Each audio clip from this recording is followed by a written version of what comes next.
Welcome, Simon, to the show. I'm really excited to have you on because I know you've got a book out called Strategy Sprints, and you're doing some really exciting things. And to be candid with you, I don't think our audience does very well with strategy. So we can talk a little bit about that, but why don't you tell the audience what you're up to and this huge impact you appear to be having with companies? Absolutely. Hello, David. Hello, everybody. Yeah, I just wrote a book, Strategy Sprints, which took me 17 years to write and 6 months to type it.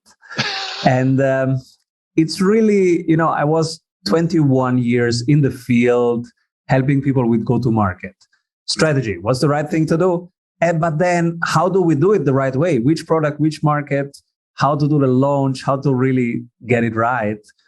And so that's what I've been doing 21 years in, I don't know how many countries, 50 countries, 20 industries, 1,600 clients. And so you can imagine I did a ton of mistakes, and I will unpack a couple of them so that we can all learn from them, right?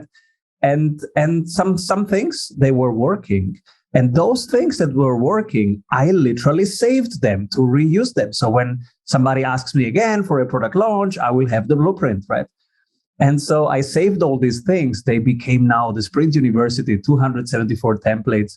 It's helping so much the people, but it's a one-to-one, very intense program. So I was like, how can I share this with even more people? Everybody needs this right now in this funky environment.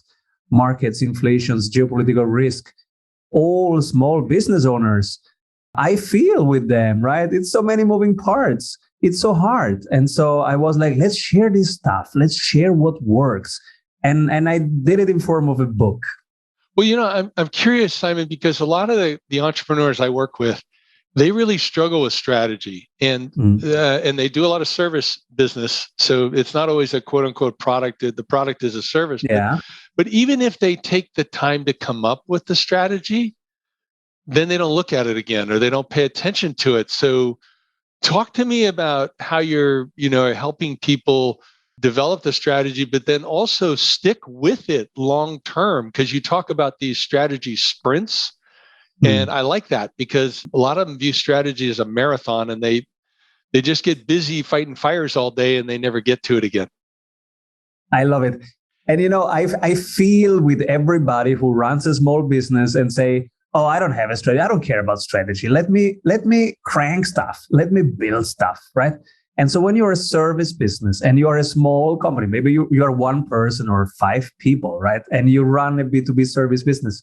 I was this guy who said, I don't have a strategy. I don't care about strategy. Let me help people. I'm solving their problems. And if I do it right, everything else will fall in place, right? From year to year, I will raise my prices. Let me alone with this stuff. I don't want to have a 3 days workshop and you want me to paint my dream. I don't want to dream, right? I want to have this year's sales and I want to make my client happy. And so let me alone. I'm flying to my client. I'm helping them and they will tell it to their friends, right? So I never had a strategy myself. And then I realized, okay, the corporate strategy kind of thing, okay, that's not for us, the small guys, because we just think. I don't want to think 3 days. I want to make stuff happen, right? I want to be there and solve problems. So give me problems. Don't give me plans. I don't care about plans. I was that kind of person. But then what happened? So, all right, first year I'm freelance because, for many years I was in big consultancies and I was doing the big projects. And then I say, okay, now I'm ready to do it on my own. I go freelance. I start Strategy Sprints. And I had a good first year. So I hit around 1 million in revenue, not profit, by the way, but revenue, far away from profit. But revenue was a good million. And so basically right away in the first year, I was miserable. And now many people go, hey, 1 million in the first year, I would be happy. No, you are not, because you have to deliver that million, okay? You promised everybody that you're going to solve their problems. Now you have to fly to Berlin, to Paris, and to Shanghai in the same week to deliver. And show me one person who is happy doing that over 12 months. So I was miserable. And my wife was, this thing about being your own boss, wasn't it about freedom? You are nowhere. You have no barbecues. You have no friends anymore. I miss you. Where the hell are you? What are you doing? And so I was like, this is not the way to go. This is not the way to go. So, and I said, and then I remember passing by a McDonald's, completely different from my industry, right? I'm a consultant. And at that time, solopreneur. And I see this McDonald's and go, wait a moment. Even those guys are smarter than me. They just created standard operating procedures. They have a franchise model and it works like a charm everywhere. Now, I'm Italian, so don't get me started. I hate every burger that they create. But the way they create it is wonderful. That's operational excellence. And so I was like, wait a moment, I just need to pull myself out of the delivery. Then I have time. I make it a certification model and I have a franchise worldwide. The only thing I would miss, I want to hear every Monday about every client. And so I created a dashboard. Every client has to have a real-time dashboard, marketing numbers, sales numbers, ops numbers, operations. With that, and I see this every Monday, I go with the McDonald's model. And and that changed for me the trajectory. I had a life again, and now I have a scalable model because many services think they don't have a product, they don't have something scalable. They have to suffer and to solve everybody's problems, but they have never time to solve their own problems. Yeah, I don't think it's true. But so, and I agree with you. So McDonald's, once again, it's not really in my diet, but you have to respect the way that they systematized everything. And we're one of the early pioneers of doing that in fast food.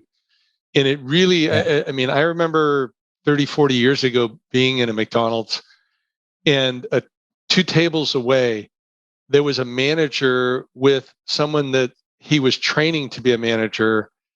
And I don't remember, I only heard one snippet of the conversation, but it was like something like this. It went, okay, our labor costs right now are 18%. They need to be 16%.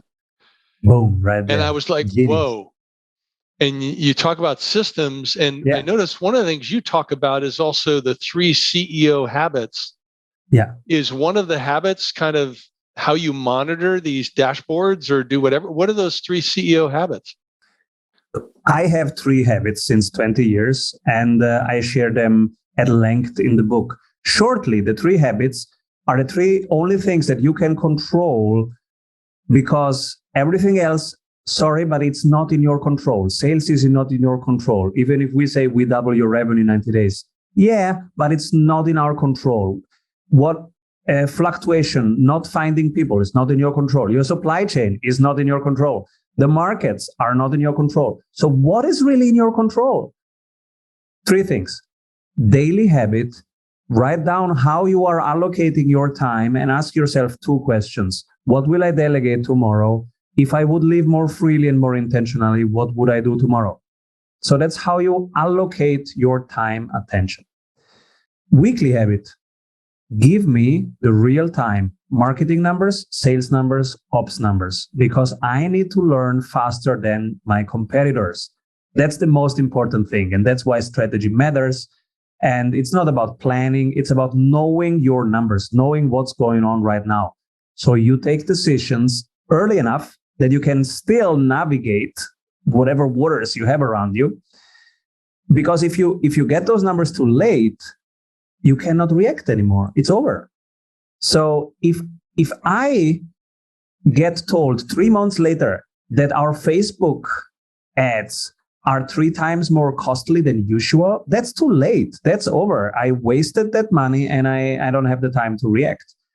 But the weekly dashboard told me in November, hey, you are 0.37% have a higher cost of acquisition than last week. So we checked moving average of the last 4 weeks, moving average of the other 4 weeks. Heck, there is really a deviation here. Stop. Let's Google what's going on. And they were like, well, there is this change in the algorithm. It will affect everybody. And I was like, oh, pull out. This will double our costs.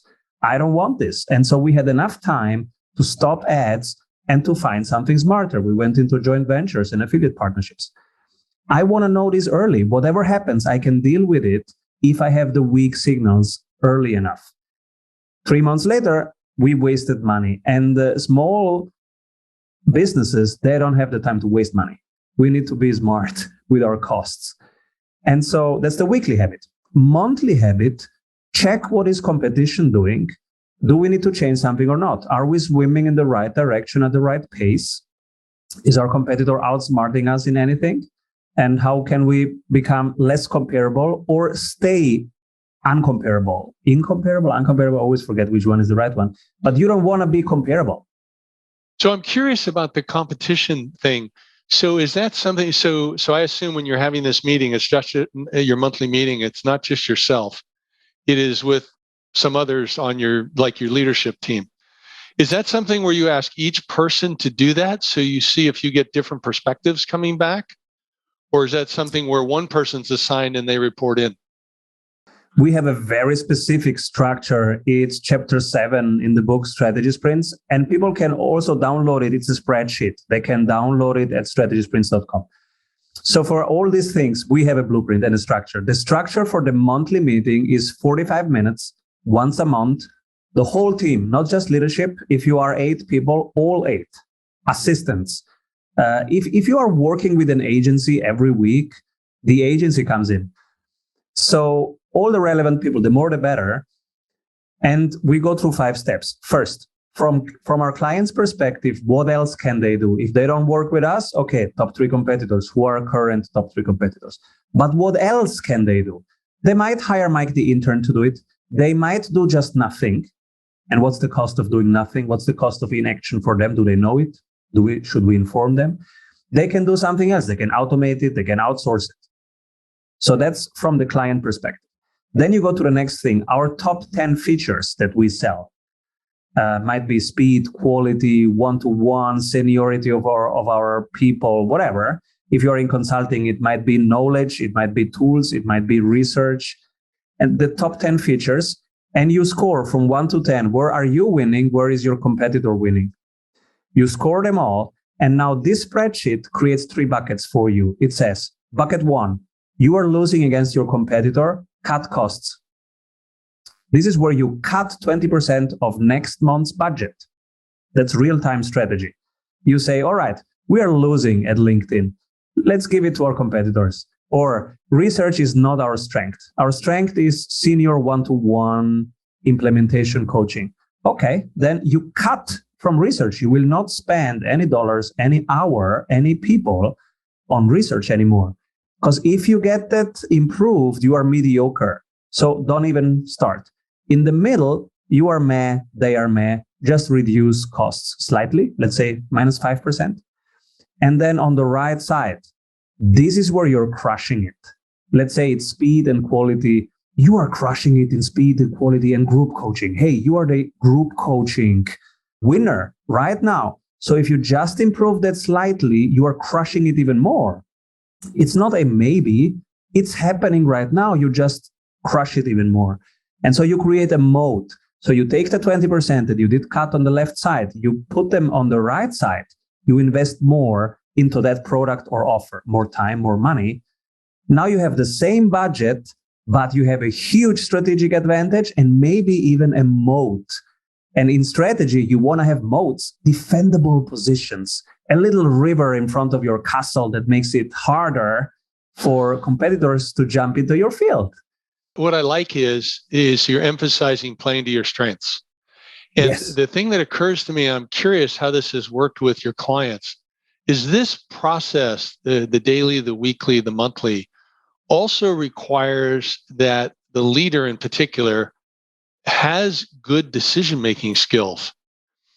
And how often have you run into where you structure it for them, but then they're still like, oh, I don't know what to do, or, oh, I'll wait another week, or, oh, I'll wait another month, or they're not good at making decisions in a timely basis? Yes. So decision making is the key art to master, right? That's the science and the art that we need to master as a business owner. How can we make it easier? First, having a specific cadence of meetings feeding information into each other, because many times these people will say, oh, they are so slow with deciding. They don't have the information at hand. If they have the information, they probably go quicker. But how can we bring the information to the right point in the right way? So that's why the weekly dashboard has just 3 marketing numbers, 3 sales numbers, 3 ops numbers, and they come in real time. That's the first thing. Simplify the KPIs, get the relevant ones, the ones that tell you 80% of what you need to know. Are we doing the right thing at the right pace? And then we share our meeting cadence with our clients. So when is the all hands meeting? It's on Friday, and it's every Friday, and it has a specific flow. When is the sales meeting? It's before Friday, because you need the sales number as on Friday. And so when is the marketing? It must be before the sales meeting. So let's make that on Monday.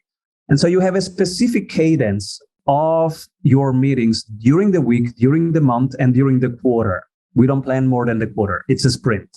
There are no milestones. There is weekly, monthly, and quarterly goal. Everything is in 90 days, and everything has 3 numbers that we measure every 7 days. That's the strategy sprints method.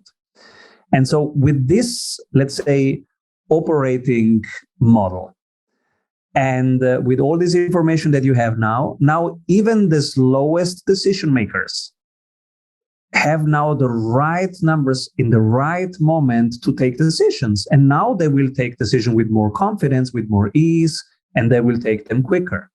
Yeah, I like that you're basically modeling decision-making, which then trains people in other positions to do that. One other thing that you're alluding to that I like, that's consistent when I teach people how to run meetings, is you're basically indicating, confirm if I'm right, that every meeting people understand our objective of this meeting is to make decisions.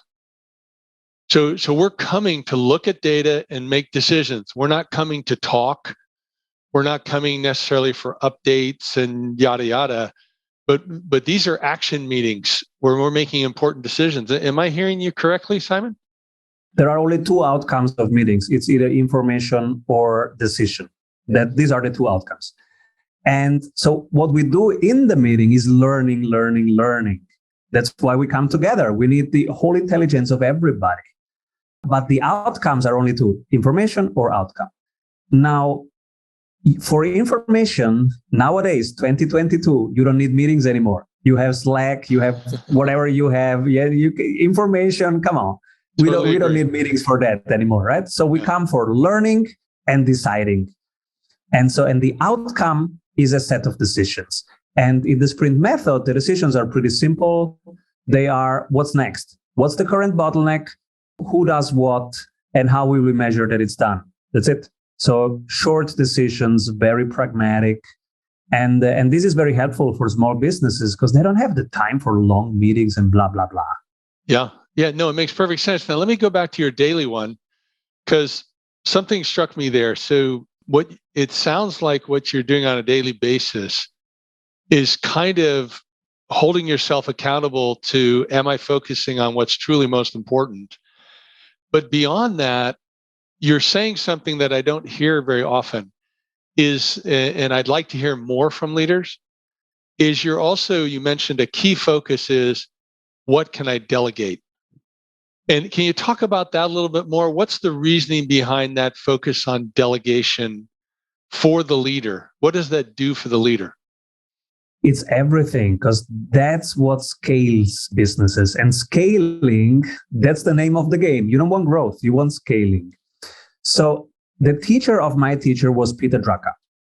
And Peter Drucker would teach in the class. He would say, people, first effectiveness, then efficiency. So first, what's the right thing for us to do? And then what's the right way to do it? You don't invert these things. So he was not a friend of productivity. He was the friend of strategy. And so my teacher comes to me and say, yeah, Simon, it's fine. You are super productive. But are you doing the right things? I was 25. And I go, how do I know what's the right thing? And he goes, hello, mission, strategy, quarterly goal. All right, let me double check.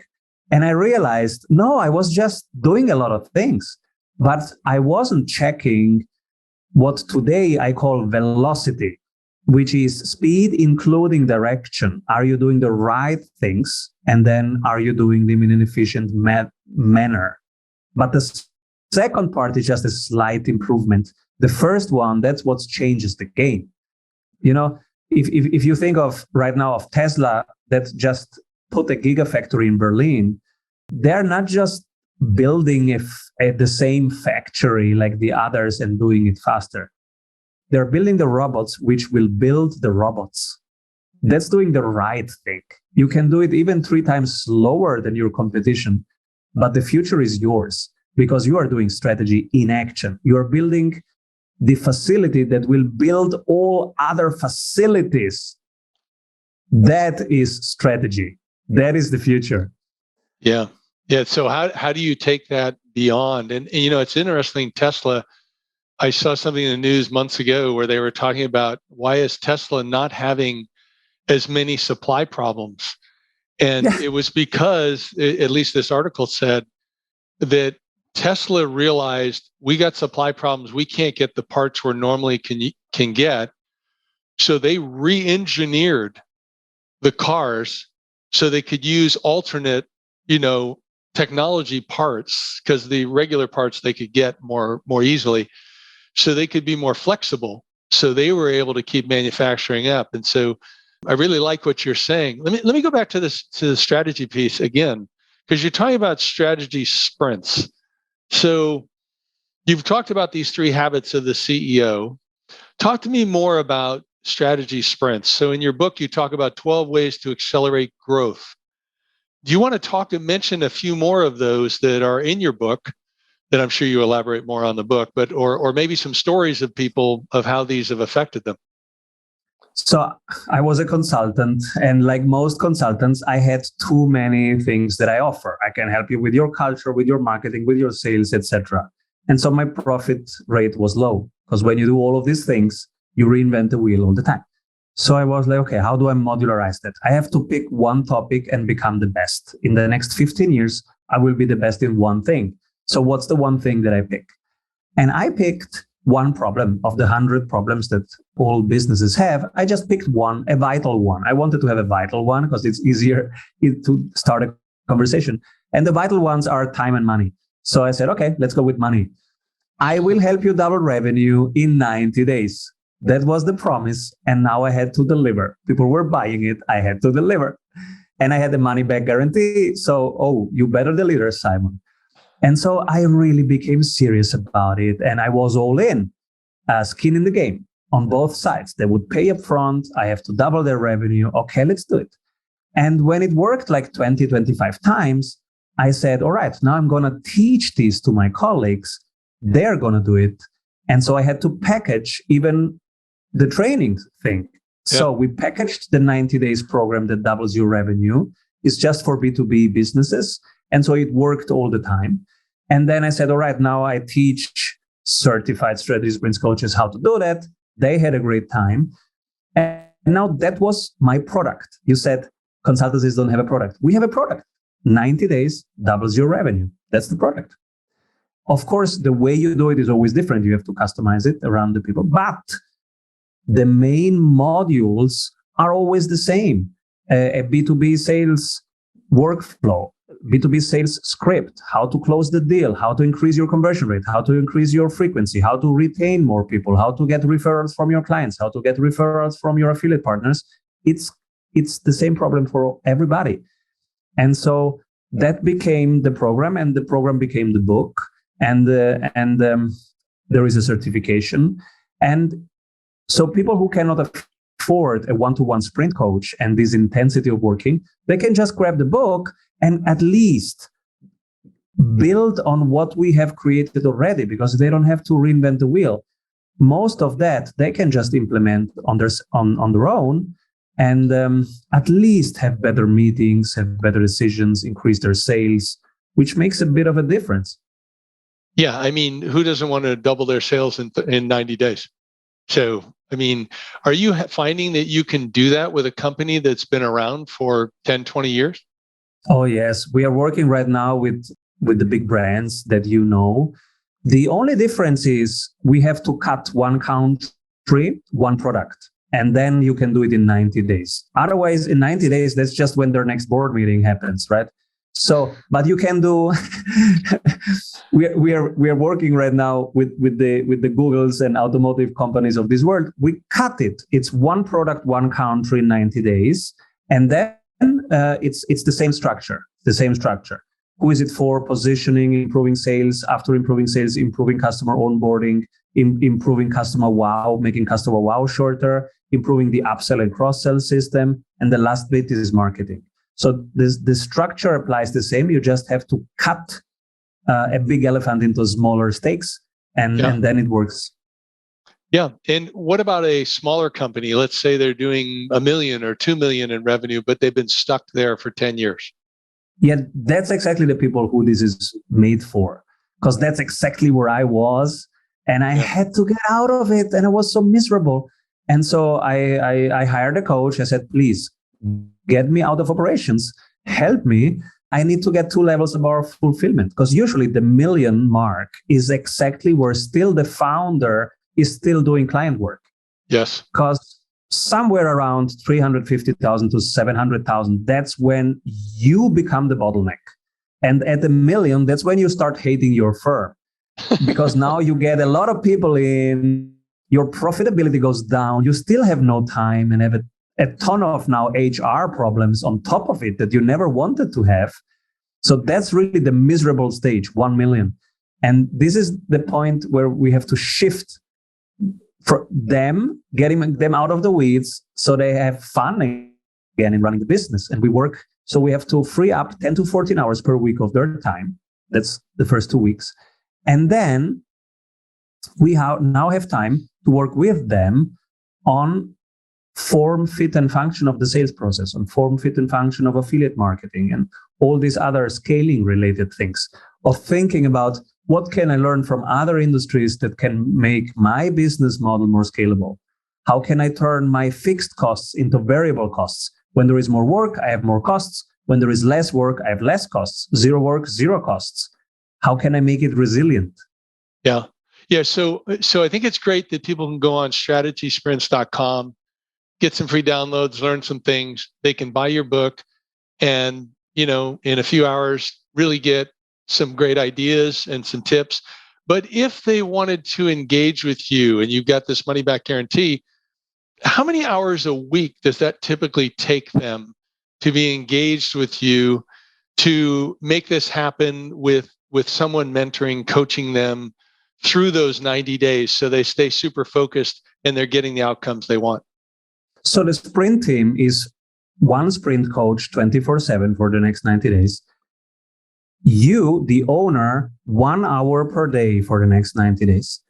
3 people from your team who will support you in marketing, sales, and operations. These 3 people, they need 4 hours per day for the next 90 days. Because you and the coach, you will work on form, fit, and function of your sales, of your marketing, of your operations. They will go and implement it the next 4 hours. Then they upload the results. You learn from that. You give the new direction. They go and build it. Sometimes we have solopreneurs, they start completely alone. They need then 5 hours per day if they want to do the same without hiring. Yeah. But that's the intensity of a sprint.